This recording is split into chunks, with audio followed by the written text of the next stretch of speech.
Think you're mastering the bench press? Here's a reality check. 9 out of 10 lifters in the gym are doing it wrong. And instead of building strength, they're slowly destroying their shoulders, wrists, and even their spine. Surprised? You should be. Because the bench press isn't just about pushing weight off your chest. It's about control, alignment, and precision. Let me ask you this. After a bench day, do you ever feel a sharp ache deep in your shoulders, like something's pinching? Or maybe your wrists are sore, bending back as if they've carried all the load instead of your chest? Or do you find yourself arching your back so high that your butt barely stays on the bench? If you're nodding along to any of these, then yes, you've been making the same mistakes almost everyone makes. Here's mistake number 1. Flaring your elbows out to the sides like chicken wings. It feels natural at first, right? But what you're really doing is putting your shoulders in the most vulnerable position possible. Imagine your shoulder joint as a door hinge. When the hinge is aligned, it swings smoothly. But if it's forced at the wrong angle, it grinds, wears down, and eventually breaks. That's exactly what happens to your rotator cuff when you bench with wide flared elbows. Mistake number 2. Bouncing the bar off your chest like it's a trampoline. Sure, it lets you move more weight in the moment. But let's be real. Are you building strength or just letting momentum do the work? Think of it this way. If you want to build a strong house, you don't slam bricks together and hope they stick. You place them with care. Same with lifting. Control builds muscle, not reckless bouncing. Mistake number 3. The grip. Some lifters grab the bar like they're trying to wring water out of it, bending their wrists backward so the bar rests on their fingers. Not only does this kill wrist health, it also weakens the transfer of force from your arms to your chest. It's like trying to punch with a limp wrist. You're leaking power before it even gets to the target. And here's another subtle one: lack of tension. Most people lie down, grip the bar, and just press. No setup, no stability. But think about this. Would you ever try to shoot a cannon from a canoe? Of course not. Without a stable base, the energy goes everywhere except where you want it. Same thing on the bench. Without creating tension through your back, core, and legs, you're basically lifting from a floating platform. So here's the promise. By the end of this breakdown, you'll know how to fix every one of these issues. You'll learn how to set up like a pro, where your elbows should actually be, how your grip transforms your lift, and why your legs are just as important as your chest on the bench. And once you feel the difference, once you lock in real technique, you'll never look at this lift the same way again. Stick around, because the small tweaks I'm about to share will completely change how you press forever. Alright, now that you know the traps most lifters fall into, let's rebuild the bench press from the ground up, the right way. Because here's the truth. The bench press doesn't start with the bar in your hands. It starts before you even unrack the weight. Think of it like building a skyscraper. If the foundation is shaky, it doesn't matter how tall or shiny the structure looks, it will collapse. Your body is that foundation. Let's set it right. First, your feet. Most people ignore them, but your legs are like anchors. Plant your feet firmly on the ground, not just casually resting, but pressing down as if you're trying to push the floor away from you. This creates what lifters call leg drive. Why does this matter? Because stability in your lower body transfers upward, giving your chest and shoulders a rock-solid base to press from. Without it, your upper body wobbles like Jell-O, and all that energy leaks away. Now the back. Here's where most lifters get sloppy. When you lie down, don't just flop onto the bench. Actively pull your shoulder blades together and down, like you're trying to pinch a pencil between them. Feel that? That little shelf you've created is your platform. This does two things. It protects your shoulders from overextension, and it raises your chest slightly, shortening the range of motion, just enough to give you power without cheating. Think of it like retracting the landing gear on a jet. You're sleek, aligned, and built for efficiency. Next, the arch. Yes, some arch is necessary, but it's not about turning your spine into a rainbow. The goal is controlled, purposeful positioning. Imagine a bow ready to fire an arrow. The curve isn't exaggerated, but it's strong and loaded with potential energy. Your arch should be just enough so that your chest is lifted and your shoulders stay pinned back. But never leaves the bench. Your spine isn't twisting. Controlled arch equals controlled strength. Now the grip.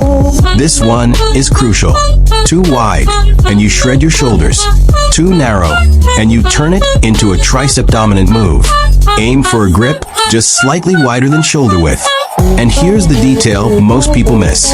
Your wrist should stay stacked directly above your elbows, with the bar resting in the meaty part of your palm, not up by your fingers.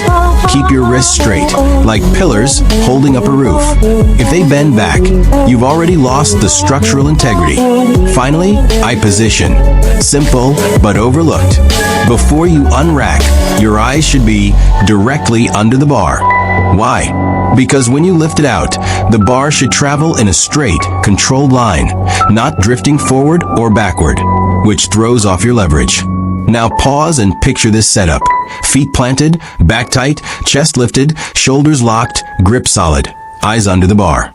Even before the first rep, your body is telling the weight, I'm in control here. And that's the mindset of someone who benches safely and powerfully. So here's my challenge to you. Before we even press the bar, lie down on your bench and practice just this setup. No weight, no reps, just the foundation. Feel the difference in stability. Because once you nail this, the actual press is going to feel completely different. Like switching from driving on a dirt road to gliding on fresh pavement. Smooth, strong, and efficient. Okay, now that your setup is rock solid, it's time for the part everyone actually cares about, the press itself. But here's the secret most people never realize. The actual up and down motion is the least of it. The magic is in how you lower the bar, the path it takes, and how you press it back up. Think of it like shooting an arrow. The draw, the aim, and the release all matter way more than just letting go of the string. Let's break it down. Step 1, the unrack. Don't just yank the bar out like you're starting a lawn mower. Once you've set your eyes under the bar, tighten your grip, squeeze your shoulder blades, engage your legs, and then think of it as a smooth slide. Pull the bar forward just enough to clear the hooks and lock it directly above your shoulders with straight arms. Right here, you should feel tightness everywhere. Legs pushing, back pinched, core braced. If you feel loose, reset. A sloppy unrack sets the stage for a sloppy lift. Step 2, the descent. This is where most lifters go wrong. They drop the bar like it's on an elevator, letting gravity do the work. Wrong. You control the weight, not the other way around. Imagine lowering the bar like you're placing a fragile glass of water on your chest without spilling a drop.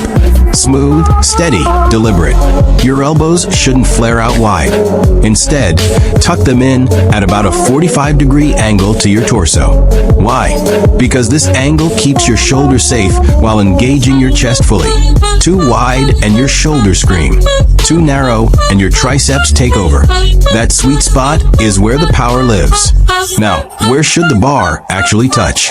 Not your throat and not your stomach. Aim for the mid to lower chest, roughly in line with your nipples. This is your mechanical advantage zone. Lowering too high stresses the shoulders. Lowering too low puts awkward torque on the joints. Think of this like aiming a catapult. Too far back or forward, and you launch the stone in the wrong direction. Mid-chest is the bullseye. Step 3, the press. Here's a light bulb moment for a lot of lifters. The bar doesn't move straight up and down. It follows a slight curve. From the chest, it should press up and back toward your shoulders, ending directly above them. Why? Because this keeps your forearms stacked under the bar, transferring maximum power. Straight up waist leverage. Too far back risks missing the hooks. The correct path is a subtle diagonal, down to mid-chest, back up to shoulders. And through it all, don't forget tension. Drive your feet into the ground, push your back into the bench, and imagine spreading the bar apart with your hands. That outward pressure keeps your chest engaged and your shoulders stable. Every muscle in your body should be contributing, not just your pecs. Now think about it. When you combine a perfect setup with this controlled descent and efficient bar path, you turn the bench press from a random push into a symphony of coordinated power. And here's the test. When you finish a rep correctly, it shouldn't feel like a grind in your shoulders or wrists. It should feel like your whole body just launched that bar upward, smooth and explosive. So before you load up your max, I want you to practice 5 reps with an empty bar. Focus only on the path, down slow and controlled. Elbows tucked, bar to mid-chest, then pressing back toward your shoulders. Nail this pattern now, and your strength numbers will skyrocket later.